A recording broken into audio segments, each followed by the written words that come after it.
off duty at the time with his face fully covered, wearing a Trump 2024 shirt and armed with a handgun and extra magazines. Students protesting ICE near Hamilton High School on January 30th did not agree with Mullen's stance.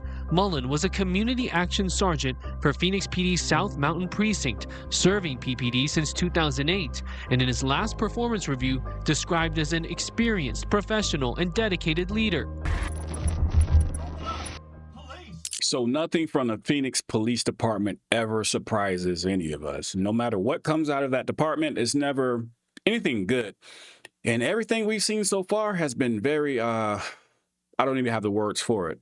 But today we have a cop who his entire goal was set out to get high school kids arrested, but he ended up getting fired himself. Let's check this out. Sergeant under scrutiny for showing up to an anti-ICE protest that was led by high school students back in January has been fired by the chief. Dustin Mullen was masked, armed with a handgun, and told Chandler officers that he wanted teens to assault him so they could be arrested.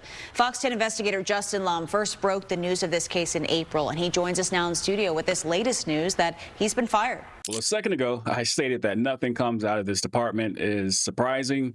Well, I have to correct that. I'm actually very surprised. One of the Phoenix police officers actually got fired. But I'm still suspicious because I think there was something behind this, because one thing I do know about the inside workings of police departments, that you can see a cop get fired, but only in the cases, well, most likely in the cases when there's something else trying to be covered up and the department wants to separate itself from that cop in order to protect itself.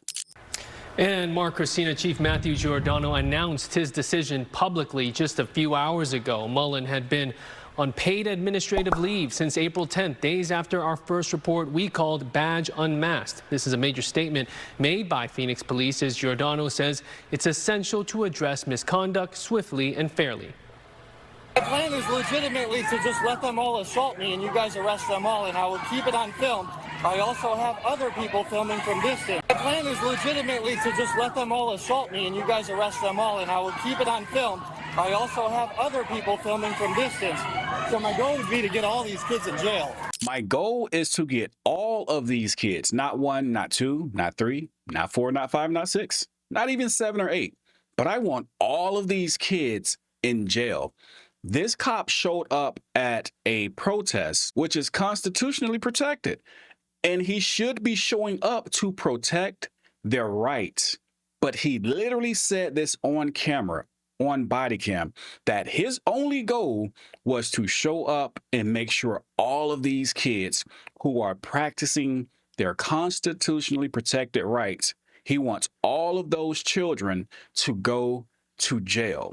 For all of the naysayers out there, and if you think this is a one-off, this is the only cop that says that or try to make this type of an attempt, I have no clue. If this doesn't convince you, I have no clue whatever will.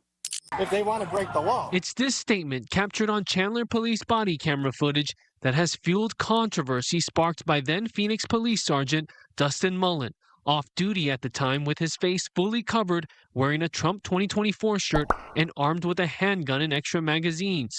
Students protesting ICE near Hamilton High School on January 30th did not agree with Mullen's stance. Mullen was a community action sergeant for Phoenix PD's South Mountain Precinct, serving PPD since 2008, and in his last performance review, described as an experienced, professional, and dedicated leader. And one of the scariest things, one of the saddest things is that when you see these police officers who are now being fired or charged with some crazy crime or violate someone's rights, it's almost always the cops who have received some type of recognition for being a great cop, a community leader, a great person, and they have all these awards.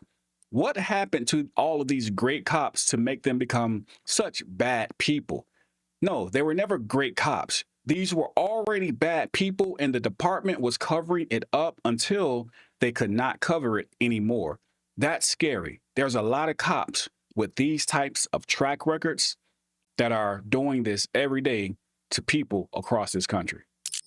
Now Chief Matt Giordano has terminated him for what happened at the protest. In his statement, Giordano says in part, Discipline is not about punishment, it is about correcting behavior. When behavior can be corrected, we take that path.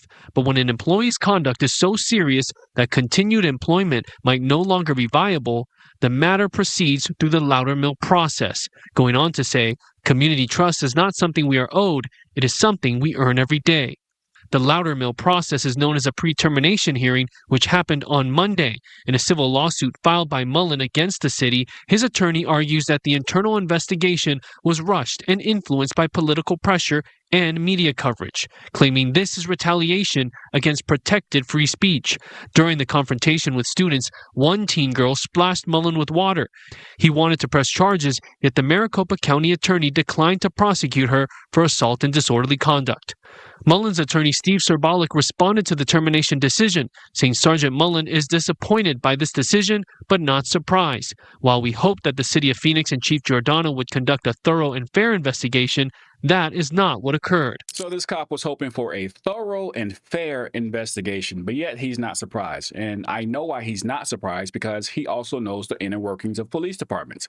He knows when it comes down to the department, it's either us or you. There will be a separation in order to protect the department, because there's way too much dirt in the department to be exposed. But the crazy part is, or even more crazy than that, he was hoping for a thorough and fair investigation while showing up to a protest to be completely unfair. And now he's fighting for his job. And today, Mullen's attorney also filed a motion for a temporary restraining order and preliminary injunction to stop this firing. But the chief had already made his decision. Mullen wanted an evidentiary hearing in federal court. He can also try to appeal this through the Civil Service Board and try to get his job back. So you said the Loudermill hearing, that happened on Monday, right? So that was very recent. And that's basically a chance for him to give his side of things, right? Exactly. I mean, I'm just speculating here, but it seems like that wasn't very convincing. Not enough to save his job, at least. It was a big deal to have that Loudermill hearing. And from what I learned, it was a very lengthy presentation by his attorney, Steve Serbalik. I think it lasted for about 2 hours, and it was a packed room inside the chief's office, but ultimately that didn't work. And we also know that there's an ongoing lawsuit. Sometimes you hear about a lawsuit filed after a decision is made. This lawsuit was filed just last month. Yeah, so with that lawsuit filed, what comes next now? I mean, it sounds like Mullen has been, throughout all of this, saying he was just exercising his rights. Yeah, that's what his attorney is saying. We haven't heard anything through body camera footage of him actually protesting, but I think they're saying that him being there off duty, that was him exercising his right. Even in his declaration, they argue that the crowd of protesters wasn't letting him leave. Now, we know he walked back and forth and he was surrounded by a crowd of angry teenagers, but the police report says he was ultimately escorted out of the area after he decided he wanted to press charges against this girl who splashed water on him. So there's a lot of details that we still don't have, but ultimately you saw that statement on body camera. I think that is important. Those are the optics that really made an impact here on Chief Giordano, the conduct that has gotten a lot of reaction from across the valley. Now, we have requested many body camera files that we're still waiting on from the Chandler Police Department. We want to look through all of that, but this is a big decision made today. Yeah, and Justin, again, you broke this story. Where can people find more of your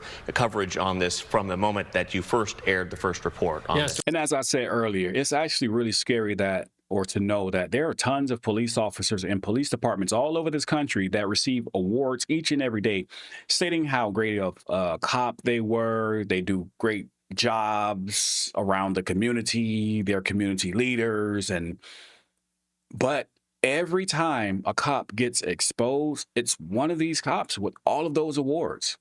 The department covers these cops until they can't cover them anymore, but the community suffers from these cops each and every day. That's scary, but that's policing in America. Make sure you know your rights, stay safe, protect yourself. With that being said, we the people, you, signing off.